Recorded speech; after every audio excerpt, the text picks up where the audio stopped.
What is going on, everybody? We are back. First episode, volume number 7 of this installment of the Drunk on Ice pod. It's our first episode back in 2022. But hey, Jay, it's been a minute, but welcome back, dude. It's friggin' awesome, man. I've been jonesing for this. We kind of talked about it. We were almost going to miss this week too, but here we are. We got it in. so much has happened with this team since, it's probably been it was before the last, the third week in December when we were last talking. Ton to talk about with this Flyers team, ton to talk about going around the NHL. But you know what, Jay, let's get started with let's pop right in with all of our Flyers talk. What are your initial thoughts, Jay, of the West Coast trip, the return, what you saw on the ice? Talk to me. Well, I mean, you know me, I'm Mr. Negative. It's really getting hard to get excited about this team. It's unfortunate, but I don't have, coming into this year, you and I, everybody, a lot of Flyers fans were stoked, and it's just kind of like, I'm just meh right now. It's just kind of, dude, there's nothing fun about this team. It's just, there's no excitement. I'm not going to lie. I haven't really, between my work schedule, I've been working a lot of nights, but I haven't watched hardly any Flyers games. Probably in over a month, I've probably maybe watched one. And the one game that I watched, it was absolutely atrocious. I had to shut it off. I just can't get into it. And it's Jay, listen, it's so difficult to feel like you're invested in a team that's not invested in itself. It seems like it's a dud every time. And it's that recurring side. I feel like we're in the middle of the recycling symbol, right? Where it's new season, get excited, fresh start. Team wanes, trails off, plays crappy, season ends, right? It's this horrible cycle of the Flyers are in purgatory. They're internal purgatory, right? And when we had the guys on from Old City, one of the things we were talking about a lot was the idea of what to do with this team. They are truly in purgatory. They need some kind of process-esque, blow it up, suck for a while, get a bunch of decent picks, build your franchise. The horrible part, Jay, is that they have talented young players in their farm system. We got a glimpse of Cam York the other night. But then it's a dud, right? You get excited, you see Cam York have the opportunity to be able to play, and he was impressive in moments, right? But then they follow that up, Jay, with and then they lose 4-1. It wanes so quickly that they were 1-2-1 on this West Coast trip, but honestly, it felt like they just felt like a dud.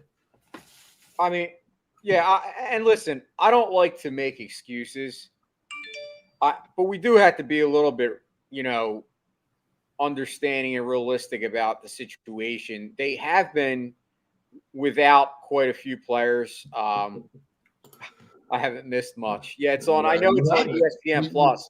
They're losing 3-1, by the way. If you're not watching the game, maybe you are.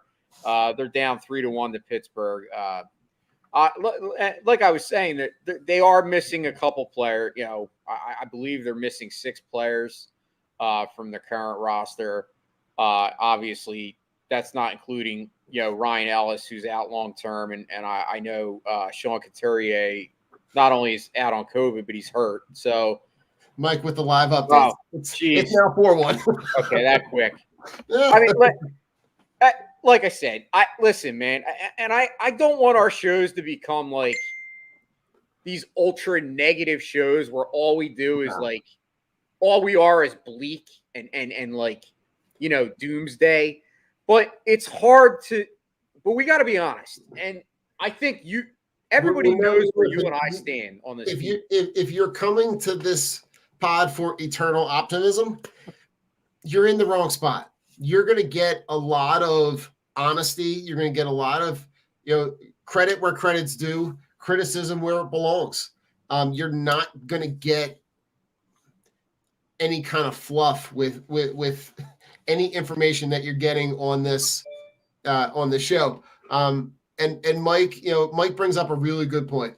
And this, I think, is where things have to change, right? They have, and Mike, I think what I'm saying, like when I say that, like they have decent talent, right? I think that speaks right to your point. Like they have B-level talent. They don't have that elite level prospect that's going to be able to change the trajectory of the franchise, right? They don't have a Jack Eichel in their system, right? They don't have that game-changing, franchise-altering, Eric Lindros-esque, Peter Forsberg-esque, right? They don't have that player in their system. And until that happens, they're going to be exactly where they are, right? They're going to be a middle to bottom end Eastern Conference team that is going to be on the fringes of contending, possibly. Yeah, I mean, stop it. The bottom line is 5-1. What a joke. I mean, honestly, the bottom line is you have Claude Giroux, and I love Claude Giroux. I'm not a Claude Giroux hater. There's people out there that I would classify as Claude Giroux haters. I am not a Claude Giroux hater. However, I'm a believer that this team is not going anywhere anyway. So you might as well take your best player, who, by the way, does deserve a cup. He does. The guy's, he as a person, Claude Giroux is a great guy. Like he's really. I've heard his interviews. He's the Jalen Hurts of the Flyers, right? He's a guy who you love all the intangibles. You love his leadership. You love the connection that he makes with young players as they're brought up on this franchise. But he doesn't do the thing that you need most, right? He doesn't give you that elite level talent. And like you're right in a sense where like he does deserve a cup, right? He's put in the work to be able to be in that echelon of talent, but at the same time, he's never going to do it here. So Jay, I'm with you. Like, what are your alternatives, right? Your alternatives are to flip them. Yeah, and I get frustrated because I see a lot of people, like when I, either I, myself, or other people post about the fact that the Flyers really need to look into trading Claude Giroux. And I see a lot of people come back with, the Flyers aren't trading Giroux. Giroux's not going to waive his no-trade clause. But let me remind you that Claude Giroux had every chance to re-sign before the season started. And why do you think he didn't? Do you think it's because he thought that he was going to have his best season yet and he was going to, turn that into money? Or do you think he wanted to see where this franchise was right now and where they were going to go before he made a decision about basically finalizing maybe the final part of his career? Because I got to be honest with you, I don't think he's a dummy. He's not dumb. No. He's a very, I think what he did in his mind was calculated, right? I do think it was a kind of a little bit of both of what you're saying.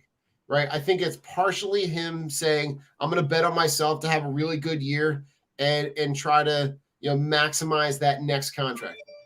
And I think at the same time, I think it's also a chance for him to be able to see what that young talent could look like around him. But there's no product like that. That's great in theory, right? You bring up all this young talent, you sign guys that are, the Cam Atkinsons, you bring those guys in that are going to hopefully elevate the level of play. But that's it. All it was talk, right? It never actually facilitated and manifested itself on the ice ever, except for that first, 10, 12 game stretch at the beginning of the season. Since then, it has literally waned into nothing. Yeah. I mean, like I said, it's just, I'm at the point in my Flyers fandom where I'm just sick and tired of being sick and tired. I'm sick and tired of this club being stuck and mired in mediocrity. It's just like the Phillies. I was just about to say, who's the guy that always is chiming in on Chip Show saying they're 5 years away from being 5 years away? Is that Matt? Matt Cantwell, yeah. To quote Matt Cantwell, right? This team is 5 years away from being 5 years away, right? They are in the same, and I feel bad, right? They're in almost the same position that that Bryce Harper and the Phillies are in. Right, the Phillies have a little bit more talent. All that to be discussed on a future Drunk on the Fightins episode. But Giroux was kind of like, not to go back to one of the previous episodes, but when we had Jesse on, like Jesse, made a pretty good case that Giroux is kind of he is who he is. I mean, if you look at it. Look at the team as a whole, where they're at. Okay, so they went on the 10-game losing streak, right? At which the end of that streak, that they cut bait with, the coach, right? Who a lot of people want to still blame. Okay, so that coach is gone. The team kind of turns it around and goes on a little mini winning streak against garbage teams. And then, of course, you have the little layoff because of the holiday and then all the COVID stuff that's going on, which is absolutely insane. It's not just in sports, it's across all life forms here. And then you have the Flyers last set of games. So they beat the Kraken 3-2. So you're thinking, okay, well, another garbage team. They beat the Kraken. They barely beat them, but they win. A win's a win. I'll give them that. In any walk of life, in any professional sport, right? I think the perfect scenario for that, Jay, is to look at the exchange between Keith Pompey and Doc Rivers, right? I don't think it's beyond anybody to overlook a win in a professional sports in any stretch, right? So a win is a win is a win, right? You're not going to look back on any of these games and say, oh, well, they were shorthanded. They didn't have this guy. They didn't have that guy. Christ, we can't keep track of who is on and not on this roster with all of the protocol lists that are. But I don't know. It's just frustrating. Just frustrating. The best thing that came out of that game was the Kraken's uniform. I really do enjoy the logo and how they've incorporated that into their merchandise. That's the best part of their team. Yep. I agree. And the mascot, obviously. So they come off the Kraken win, right? And they go to LA. And of course, they get shellacked 6-3. Right. They're never really in that game. Jonathan Quick, although he has, kind of gotten to the point where he's I don't want to say over the hill. He's even starting to play. He's one of them guys that you're looking at. Like, we've talked about quite a few shows about Ovechkin and Stamkos. Quick's kind of starting to get a little bit of the fountain of youth there too. Hold on, Jay. Breaking news. 5-2. The Flyers scored. It's now 6-2. Oh, 6. I thought 6. Yeah, I said 5.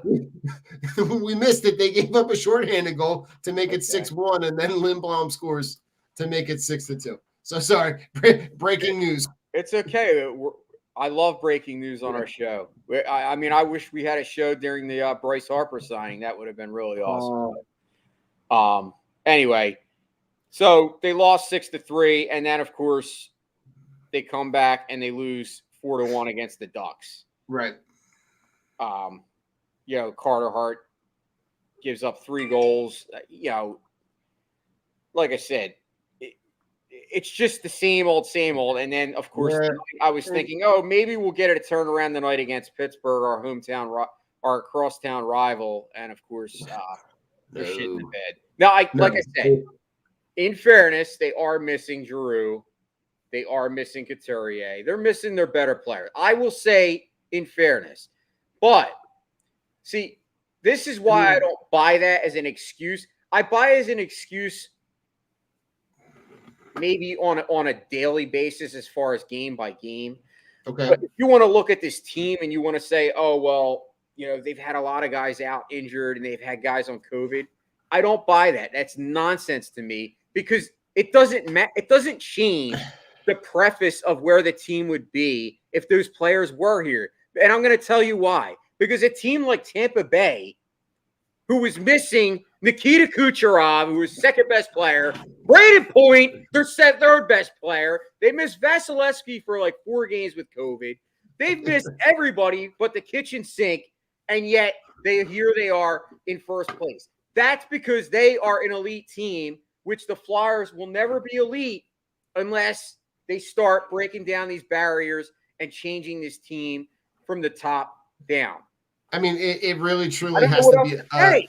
No, Jay, you're 100% spot on. Like don't give me the excuse that we're missing X, Y, and Z. Right? Everybody across every professional sport is missing somebody on some level at some. I don't want to hear it. Dude, it's not. The Arizona Cardinals at one point in football were missing DeAndre Hopkins, Kyler Murray. They didn't have Zach Ertz, and they were missing Edmonds, and they went 3-0 in that stretch. With the quarterback, Colt McCoy, who's a career backup and maybe had 3 wins prior in his whole career. So I don't want to hear it as an excuse. Yeah. Yes, it's a reason, and it's a reason to be frustrated, but it doesn't change the atmosphere of the team. If Claude Giroux was if Claude Giroux was not out with COVID, would the Flyers be winning this game against Pittsburgh? No, absolutely not. Not at all. No. So Jay, to put a bow on it, right? Your leading scorer has 29 points, right? On most other rosters that you look at, he's not even in the top 10. So we're gonna wrap this one up with Adam's question. Anything that the Flyers can do to turn it around this season, Adam? No.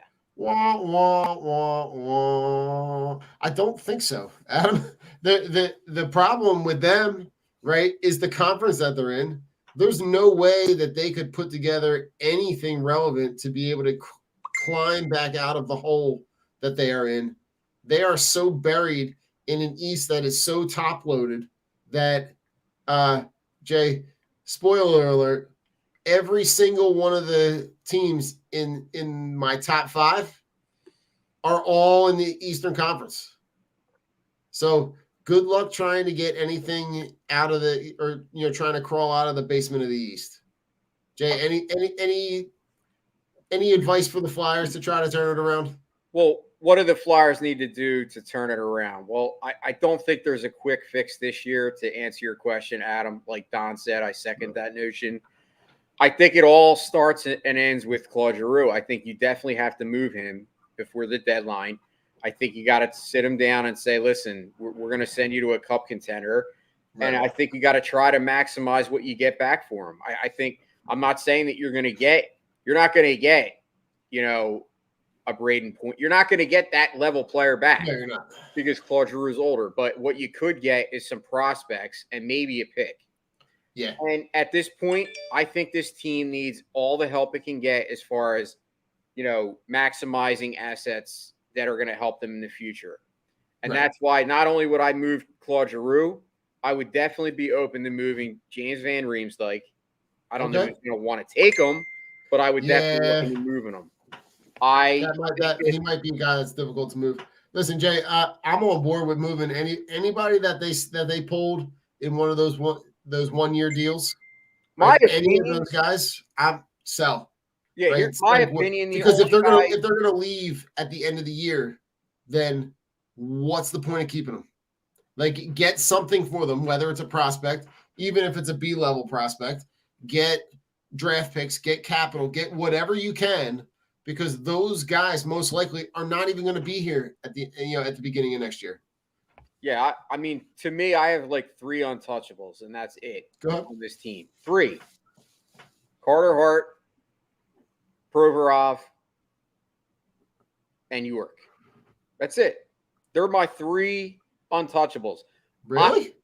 Maybe Farabee. Farabee, Provorov. I mean, those are guys that I mean. Like I said, I'm at the point with Travis Konechny that he could, he could be gone. Yeah. Oh yeah. Yeah. He's a guy that if the right offer comes along, absolutely entertain that Morgan offer. Frost. Absolutely. I think Morgan Frost could net you some. I think teams would be interested in him in a package deal. I think the Flyers have enough capital to make a package deal where they could get some good players. But here's the thing, though, Jay. Right? It's the same conversation that is happening around the quarterback position with the Eagles, right? Do they make a move in the offseason for a Wilson or a Rodgers, right? Could you put together some type of package? Yeah. But is the team like you could put together probably a pretty good package and bring back somebody that's going to be monumental, right? But is that when you bring that player in, who's around them? Yeah, right? I agree with you. They're nowhere closer to winning a cup than they were in 2011 after they almost won it. Correct. They're nowhere closer. They're at the same spot when they said that they wanted to start a rebuild, when they traded Jeff Carter and they traded Mike Richards, and they moved quite a few guys. They moved Bobrovsky. They moved a lot of guys at that point, and they're not even close to being as good as that team was. I know that team kind of overachieved because it was only like a 1-year kind of wonder team, right? But if you looked at that roster, I would take that roster today over the roster we have now. You could argue that. I would. I mean, I'm sure. Yeah, you could absolutely argue that. You had Danny Briere, who was still in his prime. You had the only thing that you didn't have then that you kind of were like in the situation that the Flyers were in for a long time was you didn't have the goalie. You didn't have the young goalie like right. So I think if you're looking at your franchise and you say you want to rebuild, to me, I think at least the Flyers have that piece right. Okay. You hope that. Yeah, absolutely. Yeah, you don't want him to lose confidence, and obviously lately he's been playing kind of inconsistent again. If you look at I mean, Jay, it literally looks like you could have transplanted last season into this season. But once again, the defense is hanging them at the dry. Right. You're back. You're right back in the same position you were in last year. It's deja vu all over again. Right. And Mike, this is something we were talking about, just a little bit of, right. They're in the exact same position as the Phillies are. Right. I would even argue, right, that the Phillies are probably a little bit more on the upswing of being able to kind of make the Phillies could probably make a couple moves and start to be real players in the East. But that's the Phillies. Listen, the Phillies and Flyers are semi-similar in the situation where, well, actually, every Philadelphia team in the city, for the most part, besides if you look at Embiid, I'm not counting Embiid, but drafts have not been too kind to any teams in the city. I mean, obviously, the Flyers, to me, a criminal miss with Nolan Patrick. I mean, that was just an absolute. Yeah. You're watching what this guy Cale Makar is doing right now, and it's like, and then you hear the story that came out that quite a few of the Flyers scouts wanted Cale Makar, and Hextall overrode them, and because he wanted Patrick, because the Good Old Boys Network, like his buddy, was kind of involved with that the team where Patrick came from, and you hear that kind of story, and it just blows your mind. Now, it's not even just about Nolan Patrick, but I'm just saying in general, the Flyers and Phillies have been similar as far as the Phillies have drafted shitty too. I mean, you had Mickey Moniak, you had the first round pick, and you took Mickey Moniak. Oh, okay. Jay, listen. Jay, like we said, every team has a Justin Jefferson. we could do a whole show. There could be a whole new show on the missed draft picks. Anything else you want to put a bow on with the Flyers before you go around the league a little bit? No, I just so that we're not all negative and anti, Flyer rhetoric. Like, I will say that the bright spots that I do see right now on the team, it's nice to see Farabee back healthy, and yes, he has had 5 points in 4 games, and that was going into today. I think he has a point at least in today's game too. And also Cam Atkinson. Cam Atkinson's been a breath of fresh air. Going from getting rid of Jake Voracek and bringing in a guy like Cam, to me, has been like a godsend. So, I mean, not that this team has no bright spots, but it's very limited. You need to do some digging to find the little nuggets of hope. But listen, around the league, Jay, what is your takeaway of what's going on around the league? Well, I mean, for me, I kind of touched on it. Oh, sorry. You're all good. I kind of touched on it when we were talking about, teams not being bothered by injuries and being, COVID. Mm-hmm. When I talked about Tampa, because it's crazy, because early in the year, Tampa, some people were like, man, Tampa's struggling because they weren't in first place, and they had a couple not so good a slow games. Start, right? Yeah, let's call it a slow start, like the Eagles. But you look at Tampa now, and they're firing on all cylinders, and guess who's coming back? Kucherov, right? Could you imagine, like, having that embarrassment of riches, I guess you could say, or is it embarrassment or? Hey, listen, if nothing, they've done.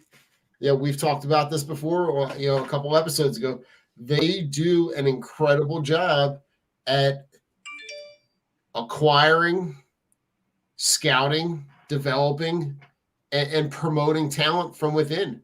They're not the type of they're the type of franchise that's in a perfect spot, right, where they develop all this young talent. They have this wealth of young talent, right, and then they cherry pick, right, the accoutrements, right. They grab this guy to fill this role, and they grab this guy to fill this role, and I don't know. It makes me very envious, but also to know that, like, that South Florida has become the hotbed of the hockey world. Yeah, because then you got the Florida Panthers. I mean, Huberdeau is like, am I saying his name right? Huberdeau? Huberdeau, I think. 42 points. Like, it's wild, man. I mean, it's just wild. Like, absolutely wild what's going on down there in Florida. And, yes, I'm jealous. I am. Oh, It's frustrating 100%. to see teams that actually have a multitude and plethora of young studs.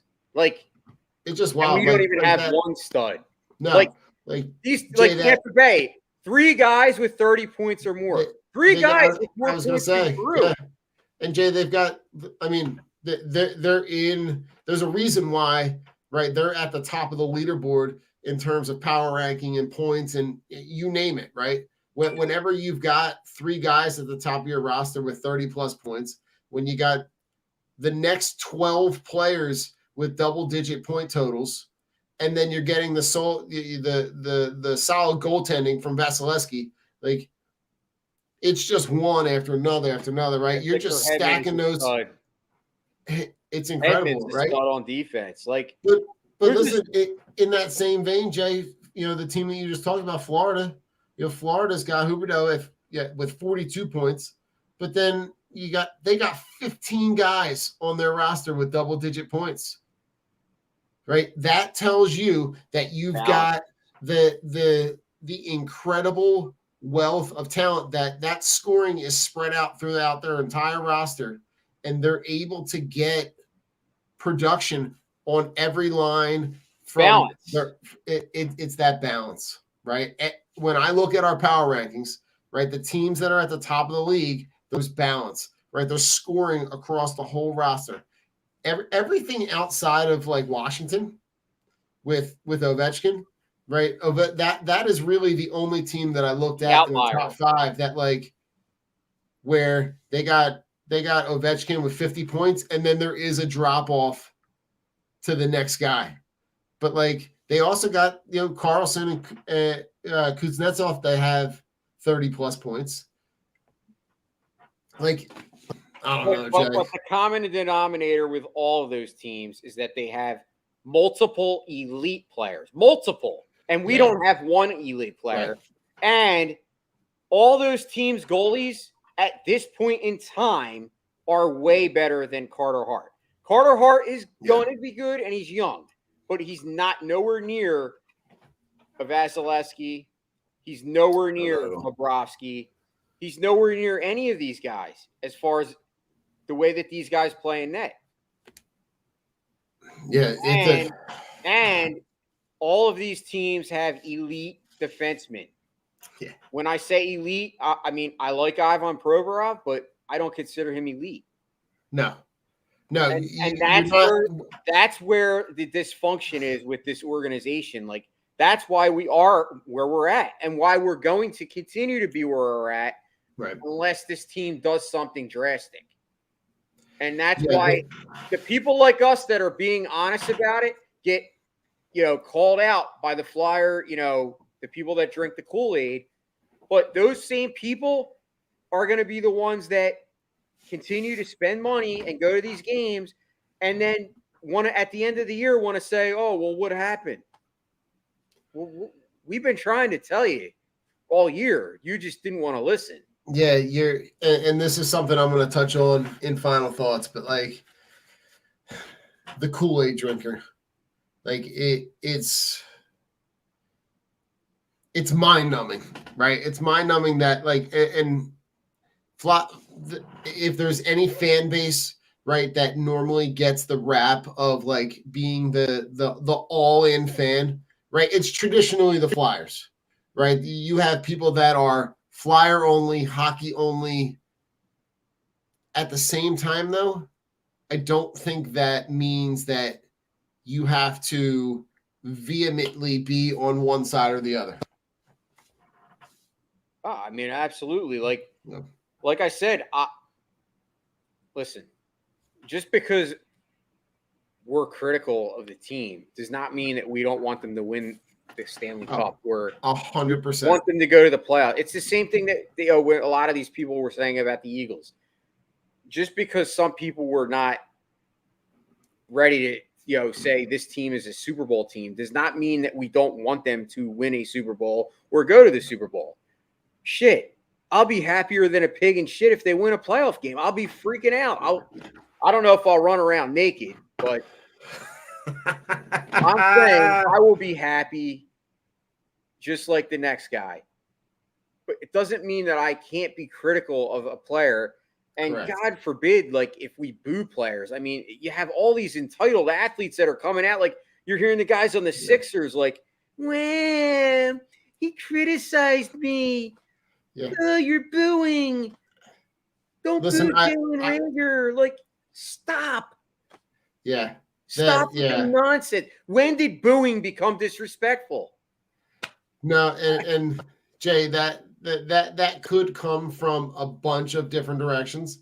It could come, like, I don't think it's the whole thing, but I think part of where that comes from right now is that everybody gets a trophy generation, right? These athletes that are now in their 20s, right? They were growing up in the early 2000s when everybody got right. You got a 13th place trophy, right? Everybody walked away with a ribbon and a medal and blah blah blah blah blah, right?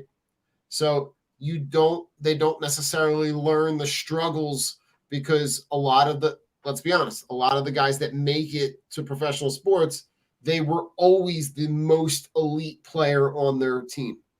So they were always getting the special treatment, right? Because they were the elite level player. But I don't know, Jay. For me, like, I look at this situation and I say, like, look at one guy in this city that is just spot on all the time. Go listen to Jason Kelce, right? Go listen to him. And he said it very simply a couple weeks ago, right? Go out, play hard, and this city will love you until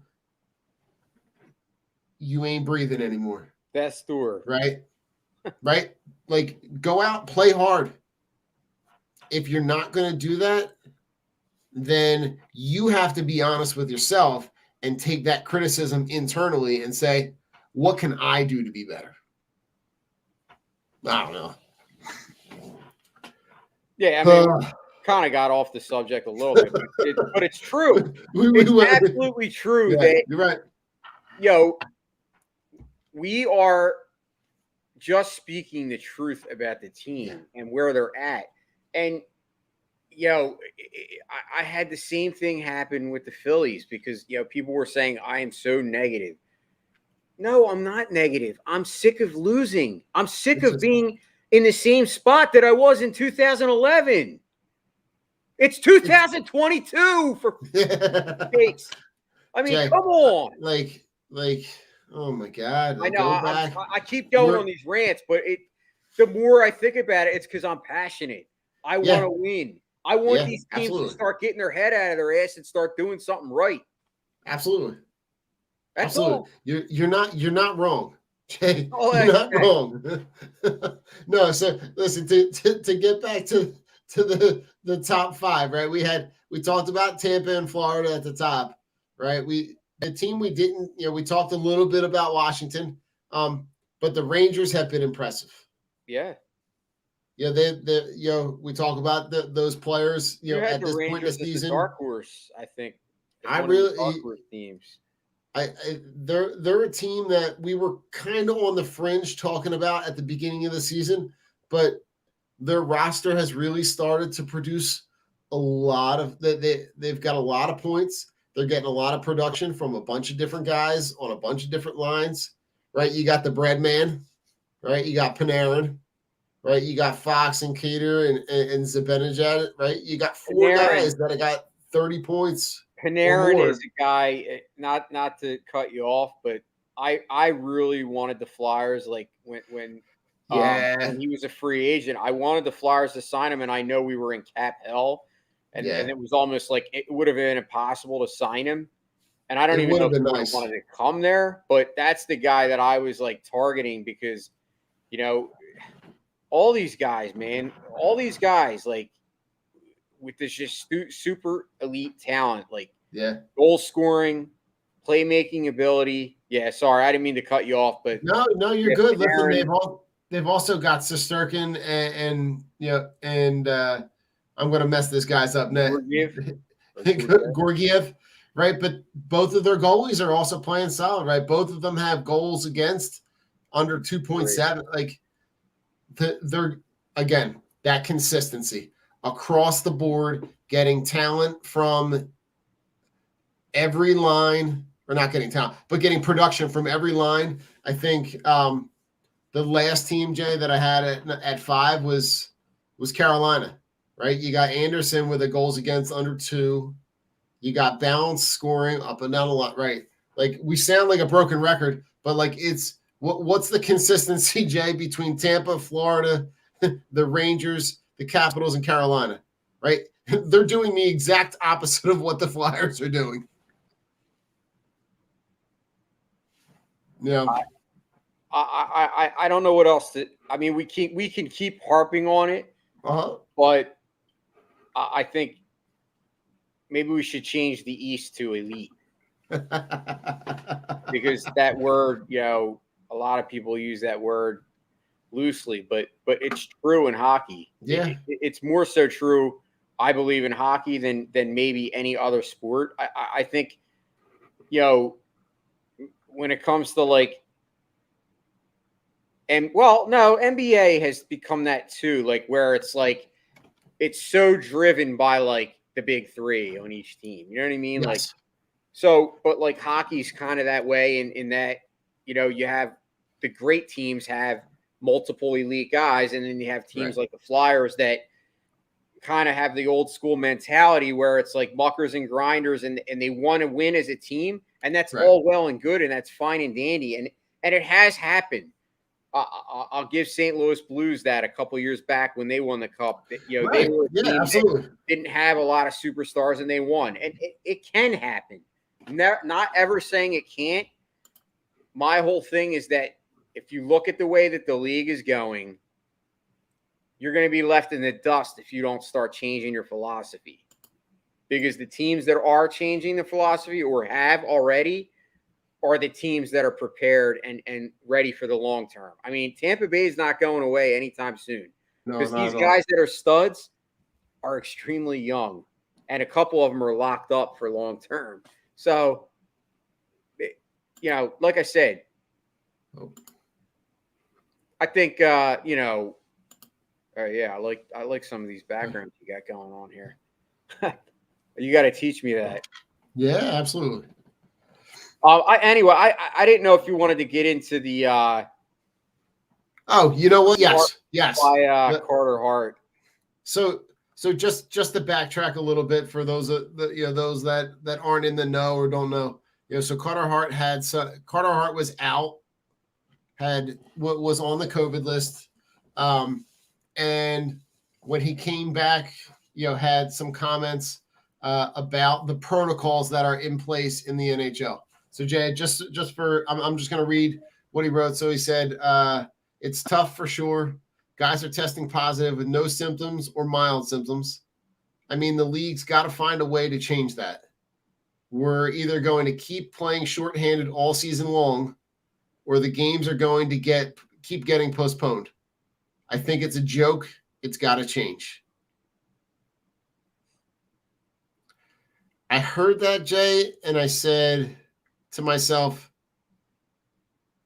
it's a guy who doesn't have all the information. He's trying to make a statement, and I think I know what he's trying to say, but it comes across as like tone deaf. Very tone deaf, right? Very tone deaf to like you got horse blinders on and you're only looking how it affects you and not looking at how it's affecting the world. Yeah, I mean, so just for an example, at my place of work right now, I have 150 associates that are out that have either tested positive for COVID or have been close contact. 150 associates, dude. Yeah. In one place of work. Jay, my school has been we haven't had kids in the building all week. The kids are home all week. We've been teaching from school, but no kids in the building because across the 10 buildings in my district, there were close to 100 and like 130, 140 staff members. That same thing, test positive, close contact, had to quarantine, whatever. So, it is, it becomes the struggle to say, how do we help? How do we best serve, whatever we're doing? But it just came across, the comments came across as very like, I'm just annoyed. Figure it out. Yeah, and here's where I'm at with it and why I got annoyed with Carter Hart. And for the record, I'm a Carter Hart stan. I love. Oh, absolutely. But I'm going to call an ace and a spade, and he was absolutely. I got what he was saying, right? But he's absolutely tone deaf by saying it because he's not reading the room of the fact that this isn't just about athletes. Like you said, this is the whole world that is dealing with this. And let's remember, if you read the comments word for word and what he was saying, he's saying guys are testing positive with no symptoms or mild symptoms. I mean, the league's got to find a way to change that. Okay, here's a thought for you, Carter. The world's not going to change that. That's what's going on right now. People are getting positive for COVID that have had 2 shots and a booster, okay? It's happening. So either A, you're going to say, well, then I think I should be able to play with COVID, which would be an absolutely unacceptable mentality, right? Or else you're going to just have to deal with it. The league's not going to change that. Right. I get what he's saying, and then I heard someone came in my mentions because I went at I said that was wrong of Carter to say that, and someone came in my mentions and said how I'm wrong, and these guys are athletes and they are super, their immune system is super. No, they're not.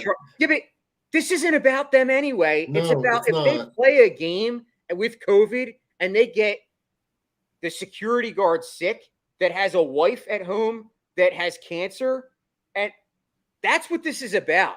Right. And that's what these idiots, yes, I said it, idiots don't get. Yeah, the decision making on this goes way above the player, right? The league and the teams and the owners all made it a point to say, we are playing these games. These are the protocols that we've put in place. If you test positive, this is what happens. If you're vaccinated, if you're not, X, Y, and Z. But this is above the player, right? So Carter Hart, if he's got this issue, needs to not go to make a comment during a press conference, but needs to go to the owner and say, what are you doing to this? Like, you're talking to the wrong, like, the reason it comes across tone deaf is because you're talking to the wrong people. Right? These decisions, and it's across the board. NHL, NBA, NFL, MLB, whenever they get their shit together. Right? Like that the leagues have all made it very clear. We are not canceling games. Right? Hence the reason why 40-year-old Joe Johnson just signed a contract a 10-day contract in the NBA. Right? They are saying, get your prospects ready. Make sure they're on the what are they calling it? The traveling party, whatever it is. The league has made it a point that this almighty dollar is not going to, there's no virus that's going to stop us from making money, right? Hence the reason why there are still people going to games, right? There are still asses in seats. They didn't say, oh, you know what? Everybody stay home. I saw the Flyers just put something out that, you got to have your proof of vaccination before you come to the game now. Carter Hart. This is way above the people that you're talking to. You're talking to the wrong people. And when you put that out there in the universe, it comes across as though like you either don't know or you don't give a shit. So I don't know. It's we're not at the point now with this virus. The thing about this that has changed the narrative is that it's evolving, it's changing. So the rules evolve and the rules change. And that's the part that is making it confusing for a lot of people. But just be smart, right? Whatever your decision is, right? If your decision is my advice to everybody is do whatever you feel like is going to be in the best interest of safety for you and your family. If that's vaccinations, great. If that's boosters, great. If that's masks, great. If that's quarantine, isolation, small gatherings, whatever it is, please just do whatever's in the best interest of the safety of you and your family and the people around you. And here's a PSA for everybody. Don't do what Antonio Brown just did and bring an IG model that you don't know into a hotel room and you don't know her vaccination status or if she's, positive, and now all of a sudden she comes out and she tested positive for COVID. Do not do that, especially if you're an athlete. Sorry. Well, Jay, we're going to transition on to something better. All right. New Year's resolutions. And let's go league-wide, right? If you had a New Year's resolution for the NHL, forget the Flyers. We know that they got a shit ton of stuff that needs to get fixed. If you had something that you wanted to propose to the league, what are you going to the league to talk about?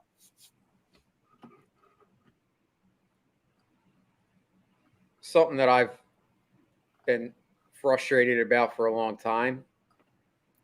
The floor is yours. I think that the league should do away with the 1 point for the shootout win. I mean, shootout loss. Okay. I think if you lose in a shootout, it should be a loss.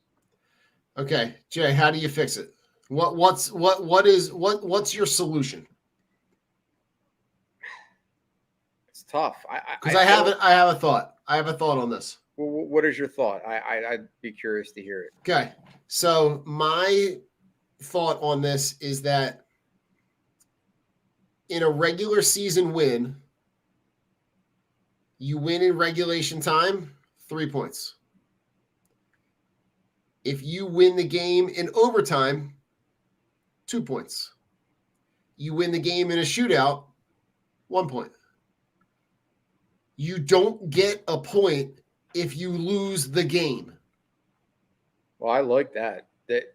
Sign me up. The fact that there are teams that lose a game but still get the consolation prize, right? They still get a point. Why?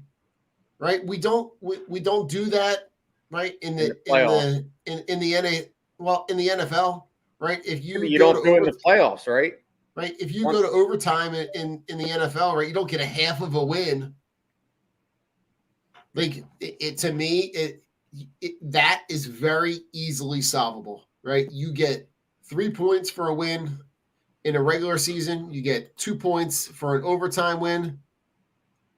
Listen, Mike, they're never going to go back to the eternal end of the game because of player safety, right? So I think at least I'm going to be jealous. I'm going to be selfish. At least my solution, you take the same framework, but you don't give the point to the team that loses. Just to get to overtime that's not a point worthy, right? You win in overtime, you get 1 point, or you win in the shootout, you get 1 point. You win in overtime, you get 2. You win in regulation, you get 3. Could they do away with the shootout and bring back the 10-minute overtime? You could do that. You could do that, but then, listen, see 5 overtime Flyers hockey, right? That Flyers Penguins game that went to 5 overtimes. I know that, I think in the interest of play, listen, I'm always on the side of player safety, right? So I don't think playing more, it is a more natural way to solve. It's the only sport that does that, right? That and soccer, right? If the NBA goes to overtime and it's still tied, they keep playing and they keep playing and they keep playing. They don't have a 3-point contest to win to see who wins the game. I get that. But I think if they're going to keep this, I think you either do that, like you either get rid of the overtime point for the team that loses, or you do something like that, right? Maybe you extend the overtime time period. You still keep 3 guys on the ice. You get 10 minutes, and most likely you're probably going to get someone that's going to score. There's going to be a scoring opportunity within that 10 minutes. My New Year's resolution, Jay? Yeah, what is it? I want more outdoor games. I love the outdoor games. The fact that the NHL only has a couple of those a year. I know it started off when it was just New Year's Day. But some of the outdoor venues that they've been at, the game, the Red Wings game that was at the University of Michigan, the most recent game when they played at Target Field, right? They've had games at Citizens Bank Park, at Fenway. But I like more of the games that they've had in those out of the way places, right? The Flyers game last year that was in Tahoe, Lake Placid, right? Right, like they were out at Lake Tahoe. More games like that. You got me in, right? Never would I ever be, very rarely am I ever going to tune in for a Blues Wild game, right? But to watch them outside, it's it's 7 below. That they can't see. Some of the guys are wearing the winter hats on the bench. Like, give me more of that, dude. I just thought of something. What you got? How cool would it be if they had a hockey game at Lambeau in the winter? Could it be done? I mean, I know it snows a lot, but how neat would it be could you imagine if they had the Red Wings and Toronto, 2 of the original teams, at Lambeau Field? I wonder how much that ticket would go for. Listen, those they're just excited, right? It might be the that it's new and it's fresh, but I think I think you're on to something.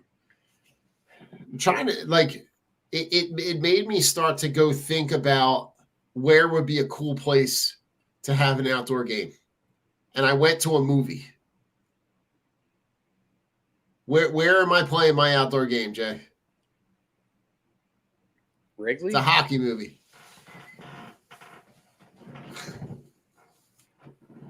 I'm going to Mystery, Alaska. And I'm playing on a pond. And I'm going to the coldest place I can find, right? And I think you give the NHL the opportunity to be able to, kind of maximize that, right? They've done a really good job with their broadcast deal with between the national broadcast and being able to get that out to a broader audience. Those kind of games, those novelty games, I think are going to be games that you're going to want to include in the upcoming years. I think doing more of that, I don't think the more that you change up that venue, I think the more that you keep it real, right? You keep it relevant. It's not stagnant where you're playing in the same couple places every year. I agree, man. That's my New Year's resolution. You're definitely hit on something there, man. Jay, I wanted to talk about something just real quick, talk about a new segment that I thought about that I thought would be fun. And your new venture that I want you to touch base on before we get out of here. It led me to think about a segment where we could do a what if. What if the Flyers win the 2010 Stanley Cup? Right, the Cinderella 7 seed, get in on the last day of the play, like the last day of the season. They make that Miracle Cup run. They end up facing the Blackhawks. You're a man who knows his Flyers history. What's the potential trajectory for the team if they win that cup? If we're not sitting here saying we're starved of a cup since the late 70s. Well, first and foremost, I don't think we'd be obviously in the same position as we are now, because had we won that cup, the Flyers may not have ever traded Mike Richards or Jeff Carter. Yep.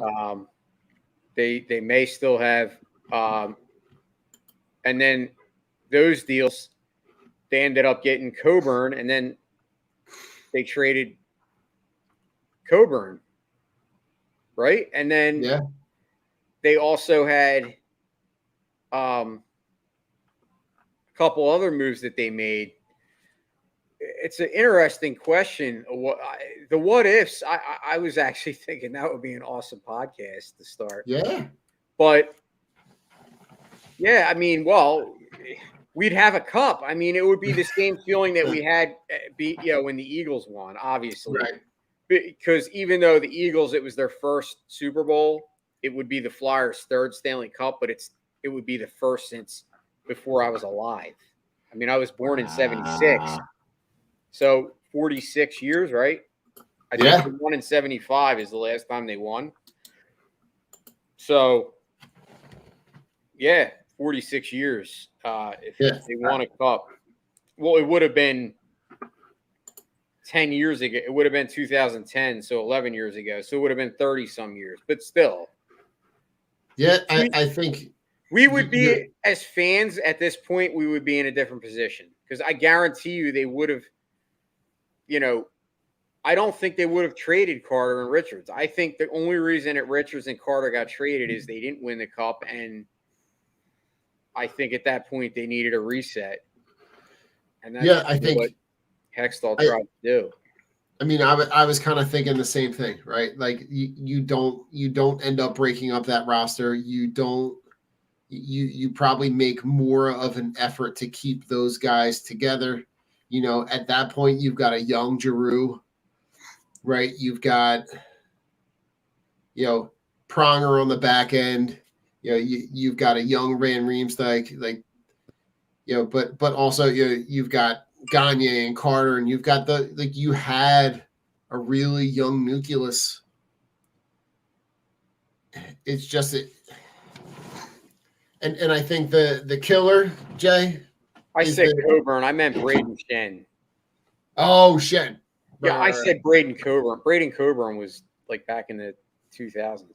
Yeah. Braden Shen was the guy that I believe they traded Jeff Carter for, right? If I'm not mistaken. And Wayne Simmons, they traded one of them and got Wayne Simmons from the Kings. From the Kings. I think that was Carter. I think they traded Carter to the Kings. And Voracek. And I forget. But they made quite a few moves at that point. Yeah. But I think the fan base obviously is not nearly as starved as they are right now for some kind of relevancy to be able to bring this team back. I don't know. It just something that I thought I thought we could do it on both ends of the spectrum, right? Like this one is obviously on the kind of the what we missed, but I think we'll try to do some of those on the opposite end, things that are positive for the franchise. But I just thought it was a good way to kind of start to incorporate some of the stuff that I like that it, man. is traditional for this franchise. What I love about this show, we evolve. Oh, We had the absolutely. 3 stars, and now we have the what ifs. You never know what's going to come at you on this show. So Jay, you want to your 3 stars for the night? You got 3 stars? Why don't you go first? Because I'm So anxious to hear who you have. So I'm just going to go players, right? I'm going to try to keep it as simple as I possibly can. Yeah, the 3rd star, I look at, what McDavid and, what he's doing in terms of his point production, right? Really doing a good job at distributing the puck with 34, he's got 34 assists. He's got 53 points. Just really impressed with what he's been able to do on the ice. We talked about Haberdo, right? He's a guy who's continued to just be consistently impressive throughout the year. So he's going to get my 2nd star. But the 1st star, Jay, is a guy we've talked about all year long, but Ovechkin, right? Ovechkin, it seems like the ageless one that consistently just gets points, and don't know how, but he's continuing to keep that team in the upper echelon of the East. Oh, that's a hard one to top, man. Can we have the same 1st star? Absolutely. Yeah, I mean, Ovechkin's definitely my 1st star. I'm so enamored with him. I know people make fun of me, but I look at Ovechkin and it reminds me of like what Lindros could have become. Like if Lindros had ever stayed healthy, like it's just like he's the total package. He hits, he scores, and he makes plays, and he's Absolutely. a leader, and he's a good guy. He really is. Yeah. I love Ovechkin.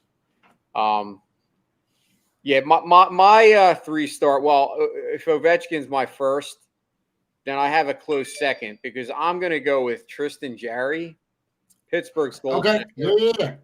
Yeah. This guy's playing out of his mind. To be honest with you, Pittsburgh, if you look at them, like they're a team that's been ravaged by injury. Obviously, Crosby was out part of the season. They still haven't got what's his name? I'm drawing a blank here. Oh, I'm embarrassed. Malkin. How did I forget Malkin? Yeah. Malkin's been out on IR. They have a couple other key injuries, but Tristan Jarry's kind of been carrying them. Right. Look at their, where they are right now in the Metropolitan. They're actually ahead of the Flyers by after tonight, almost 15 points. Yeah. Right. Yeah, it's not even close. And they're being carried by Tristan Jarry. I mean, he has under 2 goals against. And he's a guy that I always said, like, I was shocked when they got rid of, Marc-Andre Fleury, but they obviously saw something in Jarry that I was going to say they obviously knew what they had, right? A lot of people didn't. And my 2nd star, I'm going to go with Adam Fox from the Rangers. Nice. A lot of people were saying that, he was a 1-year wonder, and I think he's proving that he's definitely not a 1-year wonder. I mean, the guy's a stud. I like it. Look at the leaderboard right now. I believe he's 5th in assists, 4th in the league. Yeah. Just production, right? Just making sure he's producing each night. So absolutely.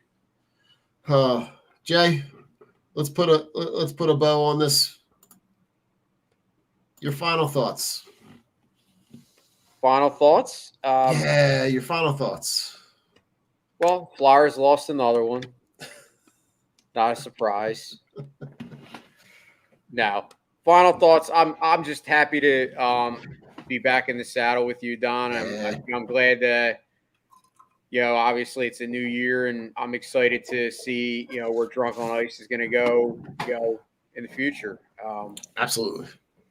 That's my final thoughts. Awesome. Jay, I'm gonna rip on Flyers fans a little bit, and just the sports fans in general, and I'm gonna put fans in air quotes, right? Everybody that has access to social media is constantly trying to be the first one to say something, and they put it out because they want that, not because they want to do the research to see if it's accurate, or they want to do the right thing by the player or by the team, right? They just want to be the first person to say something so that they can go back and be revisionist and say that they were the first person to say something. The part where I have a problem with it is that they then root, air quotes, root for the team to play to fit their narrative so that they can be right. That I can't stand for, right? Be a fan, cheer for your team, be critical, analyze the game, call them out, right? But for the love of God, the desire for people to want to be right clouds their judgment of being a fan. They're so obsessed with being right, and they're so obsessed with their opinion being right,